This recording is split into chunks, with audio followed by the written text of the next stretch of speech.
በእሳት ቀለበት የታጠረው የኢሳያስ መንግስት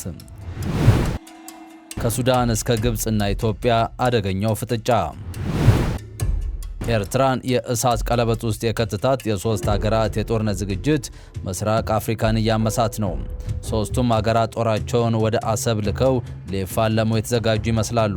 አንደኛው ጦር አስመራን በድሮን ለመደብደብ ዝግጅት ጀምሯል። ኤርትራ ፍጹም በማትወጣው የእሳት አጥር ተከባለች።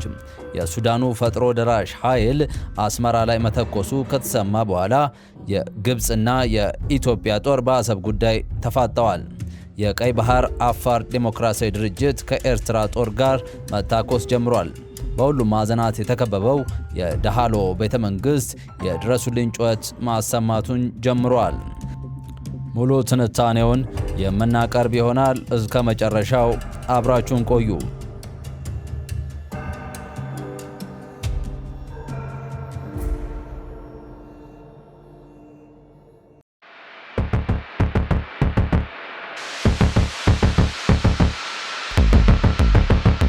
አሁን የባህር በሩ ጉዳይ እየለየለት ይመስላል።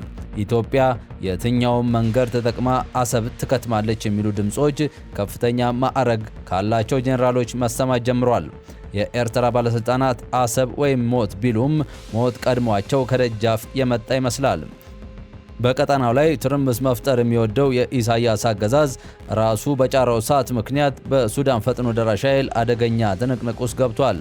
የሱዳኑ ፈጥኖ ደራሽ ኃይል አዛዥ መሐመድ አምዳን ዳጋሎ ዘመናዊ ድሮኖችን አስመራን እንዲያነዷት ትዕዛዝ ሊሰጡ ጫፍ ላይ ደርሰዋል።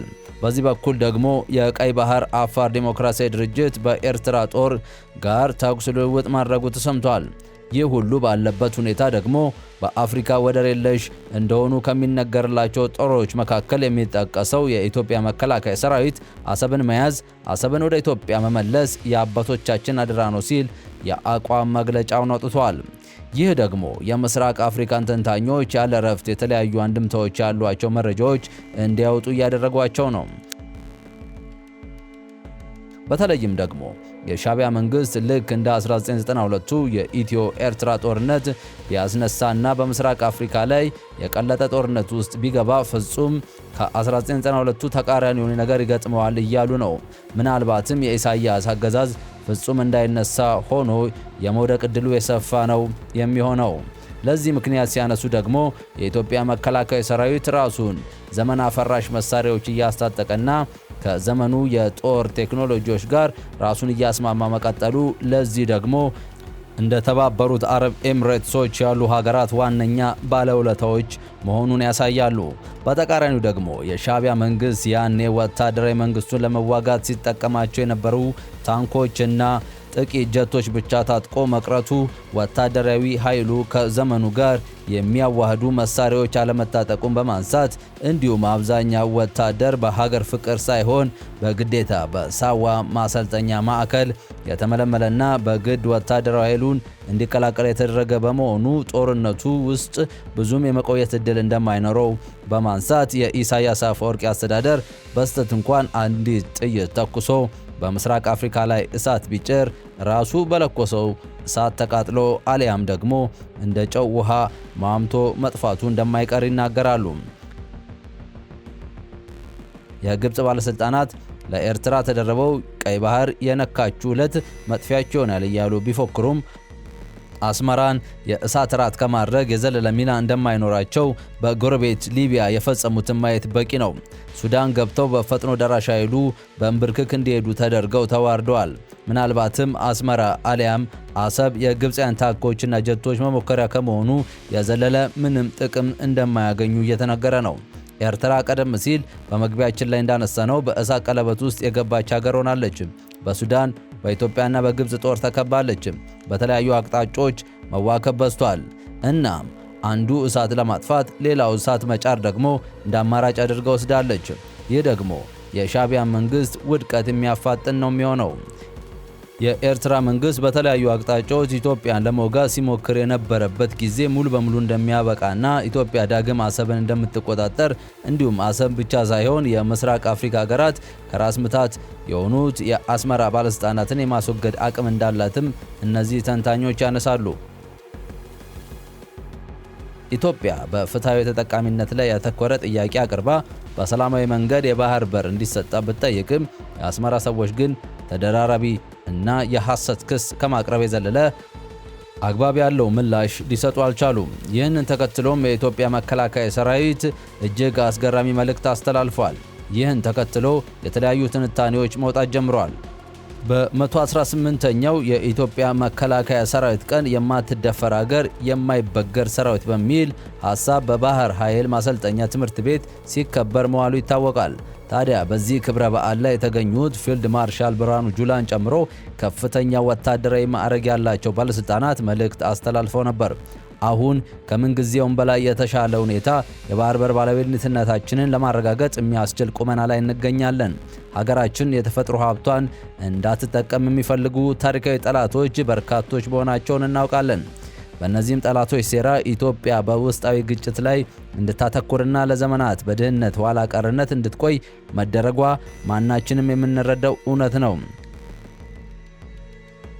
አሁን ግን ከየትኛውም በተሻለ መነሳሳት በሰራዊታችን ጀግንነት፣ በህዝባችን ድጋፍና በመሪዎቻችን በሳል አመራር ሰጭነት ሴራውን በመበጣጠስና ወደ ሰላምና ልማት እየተሸጋገርን እንገኛለን።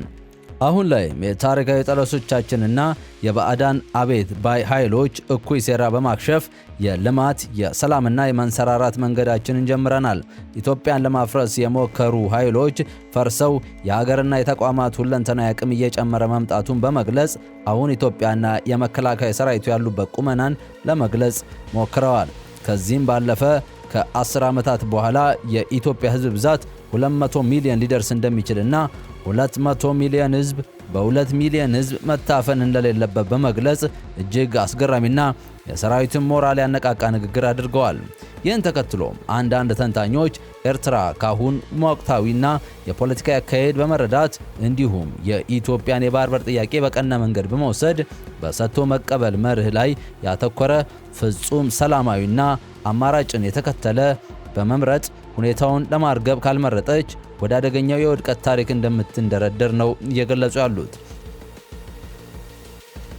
በተለይም ደግሞ የግብፅን አይዞሽ ባይነት ተቀብላ በወታደራዊ አማራጭ የአሰብን ጥያቄ ለማፈን ሙከራ የምታደርግ ከሆነ ውጤቱ በሽንፈት የሚጠናቀቅ ነው የሚሆነው። ሽንፈቱ ደግሞ ኤርትራ የምትባል ሀገር እንደ ቀድሞ የሶማሊያ መንግስት አልባ ሊያደርጋት እንደሚችልም ነው የሚገልጹትም። ስለዚህም የኤርትራ መንግስት ከሚጠላትና የአንድ ዓለም ስርዓት የአንድ ሀገር ገዢነትና የበላይነት ሊያከትም ይገባል ሲል ሲያመጽባት ከነበረችው አሜሪካ ጋር ዲፕሎማሲያዊ አካሄድ መከተል ወዳጅነት ለመፍጠርና ነጩ ቤተ መንግስት ደብዳቤ ጽፎ መሞዳሞድ እንደጀመረው ሁሉ እናት ሀገሩ ከነበረችውና ብዙ ውለታ ከዋለችለት ኢትዮጵያ ጋርም ሰላማዊ መንገድ ተከትሎ የአሰብን ጉዳይ ቢቋጭ መልካም እንደሆነ ምሁራን ይመክራሉ። አሊያም ደግሞ ሶማሊያ ገብቶ አሜሪካ ጭምርን አስቸግሮ የነበረው አልሸባብ ጸጥ ረጭን ያደረገው የኢትዮጵያ መከላከያ ሰራዊት እስከ ድሮን እስከ ዘመናዊ ጀቶች በገፍ የታጠቀው ሰራዊት እናት ሀገሩ የናፈቀችው የባህር በርን የማስመለስ ግዴታ ውስጥ ሊገባ ይችላል ማለት ነው።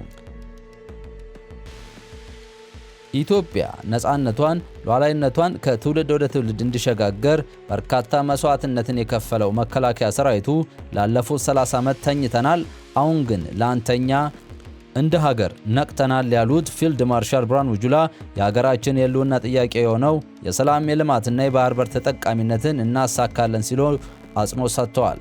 የሀገር መከላከያ ሰራዊት በማጠናከር ሰላማችንና የባህር በር ባለቤትነታችንን ለማረጋገጥ የሚያስችል ቁመና ላይ እንገኛለን ማለታቸው የመከላከያ ኦንላይን ሚዲያ ሽፋን ገልጿል። ቀይ ባህር የኢትዮጵያ አንጡራ ሀብታችን መሆኑን አውቃችሁ የሀገራችንን የወደብ ባለቤትነት ልታሳኩ የተዘጋጃችሁ የአባት አያቶቻችን ጀግንነትና ወኔ መድገምም ይገባችኋል። ይህ ቀን እንድትመጣና ለዛሬው ቀን እንድንደርስ ያደረጉ የኢትዮጵያ ቁርጥ ቀን ጀግኖች የአባቶቻችሁን ታሪክና ጀግንነትን ማስቀጠል ይኖርባቸዋል። አሁን ላይ የተገኘው ሰላም በሰራዊታችን ብርቱ ተጋድሎና መስዋዕትነት በመሆኑ ይህ ጀግንነታችን እንደ ወታደር ሁሌም የሚያኮራን ከመሆኑም በላይ ሀገራችን በጽኑ መሰረት ላይ ያስቀምጣል። ሀገራችን የአፍሪካውያን ተስፋ የዜጎቿ ኩራት ሆና እንድትቀጥል ሉዓላዊነቷን በትውልድ ቅብብሎች የማጽናቱ ሂደት ተጠናክሮ ይቀጥላል። የሀገራችን የዘመናዊ ሰራዊት ግንባታ ፍላጎትን ለማሟላት የእዙ ማሰልጠኛ ማዕከል ትልቁ ድርሻን ይወስዳል። ተመራቂ የሰራዊት አባላትም አይዟችሁ የመጣችሁትን የሀገር ፍቅር ከተማራችሁት ወታደራዊ ሳይንስና ዕውቀት ጋር በማጣመር እናት ሀገር ኢትዮጵያን በቅንነት በፍጹም ታማኝነት ማገልገል አለባችሁ ሲሉ ሜጀር ጀነራል ብርሃኑ ጥላሁን የ6ኛ እዝ በጦር ላይ ከፍተኛ ባሌላ ማዕረግተኛ ማሰልጠኛ ትምህርት ቤት ያሰለጠናቸውን ወታደሮች ሲያስመርቁ የተናገሩት አስገራሚ ንግግር ነበር። ውድ ተከታታዮቻችን እስከ ፕሮግራማችን ፍጻሜ ስለቆያችሁ እያመሰገንን በሌላ ፕሮግራም እስክንገናኝ ድረስ ሰላም ቆዩን።